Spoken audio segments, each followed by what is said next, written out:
Can act, torque can act, इस पर torque काम कर सकता है। और उस टॉर्क को कैलकुलेट करने के लिए टॉर्क ऑन डाइपोल, हम इसको कैलकुलेट करते हैं कि टॉर्क कितना लगता है डाइपोल पर।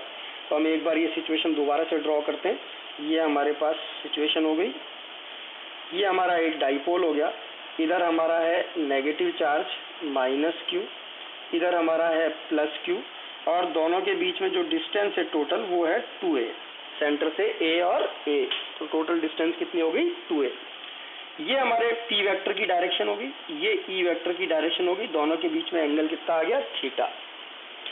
अगर हम फोर्स बनाएं तो यहाँ पर फोर्स लगा F इजिकल टू QE और यहाँ पर भी फोर्स लगा F इजिकल टू QE। अगर मैं दोनों फोर्सेस के बीच में परपेंडिकुलर डिस्टेंस निकालूं तो ये मेरा एक फोर्स, ये मेरा एक फोर्स, दोनों के बीच में परपेंडिकुलर डिस्टेंस ये आ गई। मतलब जो है अगर मैं इनको नाम दे दूं, ये A पॉइंट, ये B पॉइंट और ये C पॉइंट, तो परपेंडिकुलर डिस्टेंस मेरी हो गई BC। और अगर ये एंगल थीटा है तो ये एंगल भी मेरा कितना हो गया थीटा। तो हम कहते हैं since force creates a couple, जब इक्वल जो फोर्सेस होते हैं वो दोनों एक्ट करते हैं और उनके कारण कोई टॉर्क डेवलप होता है, तो हम उसको कहते हैं कि कपल बन रहा है। और since force create a couple, the torque due to couple, the torque due to couple, अगर हम इस कपल के कारण टॉर्क कैलकुलेट करें तो टॉर्क हमेशा बराबर होता है फोर्स कपल के कारण perpendicular distance between force, between forces. ये हमारे पास टॉर्क का फॉर्मूला होता है। और टॉर्क को अगर हम कैलकुलेट करें तो टॉर्क हमारे पास आ जाएगा, torque is equal to force हमारा है QE और परपेंडिकुलर डिस्टेंस हमारी हो गई BC। अब देखो ये 2a है, तो BC को जो मैं लिख सकता हूँ 2a साइन थीटा लिख सकता हूँ, BC is equal to 2a sine theta. तो टॉर्क मेरे पास हो गया QE और इसकी जगह रख दिया 2a sine theta. Q into 2a को मैं P लिख सकता हूं, तो ये बन गया PE साइन थीटा।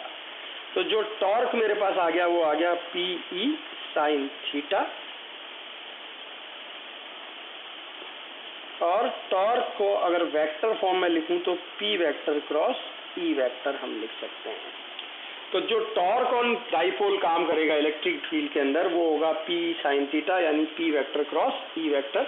अगर इसी को हम कैलकुलेट करें फर्दर, इसके बारे में लिखें हम कुछ चीजें, तो हमने कहा कि टॉर्क जो आया वो आया क्योंकि torque is equal to P sine theta. If theta is equal to 0 degree, torque is equal to 0। If theta is equal to 180 degree, torque is equal to 0। If theta is equal to 90 degree, तो torque is equal to P, और इसको हम लिखेंगे ये maximum torque हो गया। तो torque maximum किसके बराबर हो गया P के बराबर। तो जो टॉर्क लगता है मैक्सिमम वो किसके बराबर लगेगा P के।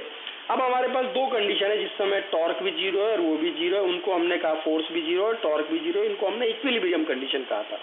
तो इक्विलिब्रियम, अगर हम इक्विलिब्रियम की बात करें, at theta is equal to 0, इसको हम कहते हैं ये इक्विलिब्रियम स्टेबल है। और at theta is equal to 180 degree, इसको हम कहते हैं अनस्टेबल है इक्विलिब्रियम। क्यों स्टेबल और क्यों अनस्टेबल कहते हैं, देखो एक बार दोबारा से दोनों के डायग्राम बनाते हैं। ये हमारे पास electrical field, theta is equal to 0 मतलब P वेक्टर की डायरेक्शन और उसकी डायरेक्शन सेम हो। ये हमारे पास -q, ये u, ये P की डायरेक्शन और ये E की डायरेक्शन। थीटा कितना आया 0 डिग्री। अगर इस डाइपोल को मैं थोड़ा सा घुमा दूं, अगर इस डाइपोल को मैं थोड़ा सा टर्न कर दूं, तो मैंने इधर टर्न किया, शिफ्ट किया मैंने इसको ऐसे। शिफ्ट करने से ये पॉजिटिव चार्ज मेरा यहाँ आ गया और नेगेटिव चार्ज मेरा यहाँ आ गया। पॉजिटिव चार्ज पर जो फोर्स लगा वो इधर लगा QE, और नेगेटिव चार्ज पर जो फोर्स लगा वो लगा QE इधर। तो जो मेरा टॉर्क बना, इन दोनों के कारण टॉर्क बना, वो इसको वापस घुमाने की कोशिश कर रहा है। वो इसको कैसे घुमाने की कोशिश कर रहा है, इसका उल्टा। मैंने इसको ऐसे घुमाया था और जो टॉर्क क्रिएट हुआ वो टॉर्क इसको क्या कर रहा है, वापस इधर लाना चाह रहा है। टॉर्क जो है इसको उल्टा घुमाना चाह रहा है। तो ऐसे टॉर्क को हम कहते हैं रीस्टोरिंग टॉर्क। ये जो टॉर्क हो गया वो हो गया रीस्टोरिंग टॉर्क। और अगर रीस्टोरिंग टॉर्क एक्ट कर रहा है तो इक्विलिब्रियम कैसा होगा, स्टेबल हो। इक्विलिब्रियम को हम क्या कहेंगे, इक्विलिब्रियम कैसा है, स्टेबल इक्विलिब्रियम है।